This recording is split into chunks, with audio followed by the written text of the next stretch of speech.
Hey guys, welcome back to my channel. It's me, with another The Promised Neverland chapter review. This is going to be on chapter 157.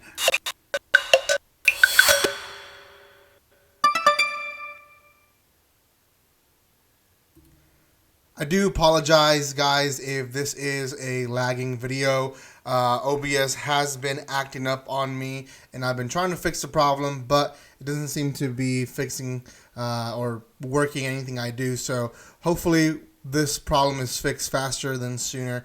Anyways, guys, if you haven't done so by now, make sure you subscribe to my channel, hit that bell button if you guys don't mind, and you'll be notified when I go live when I upload videos. Also, if you want to further support my channel, the best way to do it right now is to simply just comment, like, and share. Also, if you really want to further support the channel, then you can always become a Patreon. There's a link down there below where you guys can become a Patreon. Thank you so much for those who have been supporting me. There is quite a bit of volumes and chapter reviews on this series, so go check them out in my channel as well. And lastly, guys, there is a spoiler alert on this chapter because I will talk about it in some detail.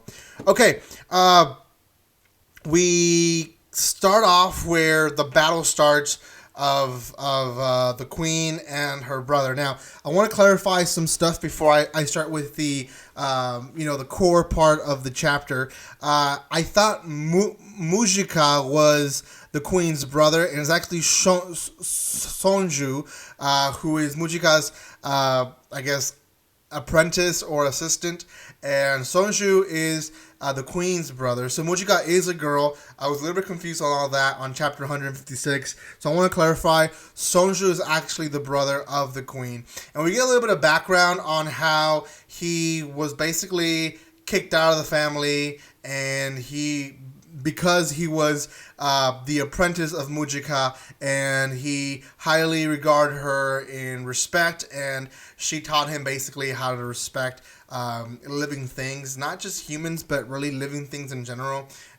So kind of why he got kicked out from his little group of royal family. So anyways, we go back to the story where we left off, and Shonju's going to start fighting his sister, the queen, and before he does, he kind of explains to Norman and Emma and Ray what the heck is going on, and that is essentially the queen has two cores.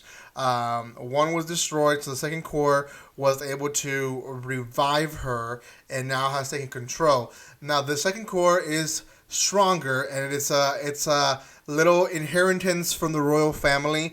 Only the royals and only a few royals actually have this, and I think that's how they pick their queens and kings, is the ones that have this trait, because that makes them a little bit harder to kill. The second core, Sonju finds it or figures out that it's in her torso, but at the same time it gives her abilities that she did not have before. She explains this to us as she's fighting her brother, that essentially she is now able to retrieve any ability of any demon or human or creature that she ate. And she's able to use that ability to her advantage. So it gets to a point where he tries to cut her through the torso, and her body turns into a very rubbery substance where it will resist that knife attack. So it is becoming a little bit more and more difficult to destroy the queen. The queen is essentially, this whole chapter is really just the start of the fight. The end of the chapter ends with the queen threatening to kill Mujika, and Mujika telling her, well, what is feeding this hunger that it's unsatisfied. And that's essentially the chapter in a nutshell. I expected a little bit more of the chapter, to be honest. I expected more, maybe a background story on the prince, and more a little bit where he come from, but it's kind of just jumping straight to the point, and it was a pretty short chapter, to be honest. I won't say that it wasn't a good one, because the action is just basically continuing from the previous chapter, so it is action-packed. It just moves too fast. There is no plot or character creation other than seeing how he was exiled or why he was exiled, and that's really about it. Ray, Emma, and Norman are not really doing much. They're tending on JC's injuries, and they were told to escape, and they haven't done so. They're just kind of sitting there watching the entire thing.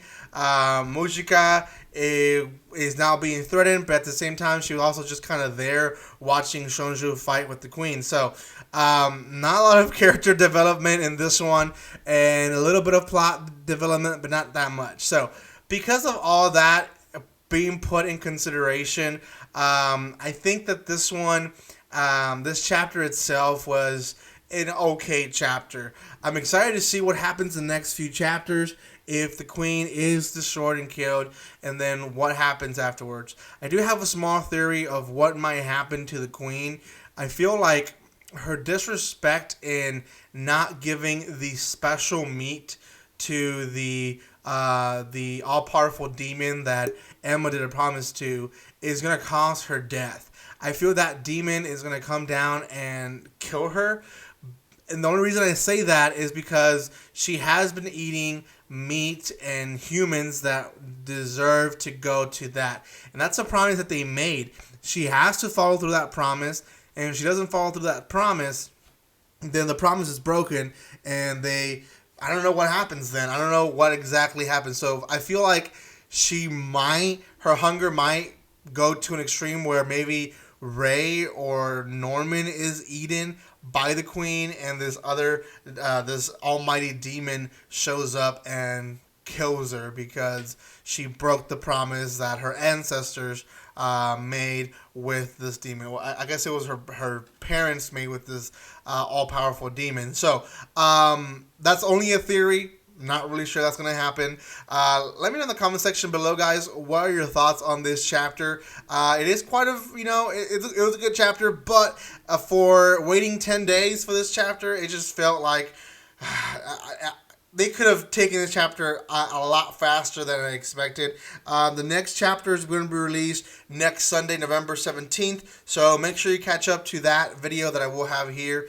Guys, thank you so much for watching this. If you have not done so by now, make sure you subscribe, like, comment, and share in this video. Also, there is a giveaway happening right now on my channel. So if you guys want to get some awesome merch for free, you guys can go to that giveaway video. It should be the trailer in my channel. If it's not, then look for it.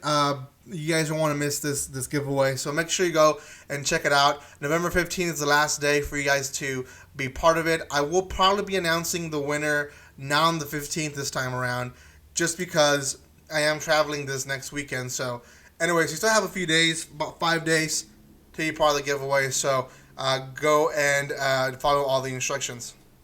Thank you guys so much for watching this video. Again, if you want to follow me on social media, Anime Review 711 is the best way, or join my Patreon group and also my Discord. Thank you guys so much, and like always, don't be strangers. See you guys.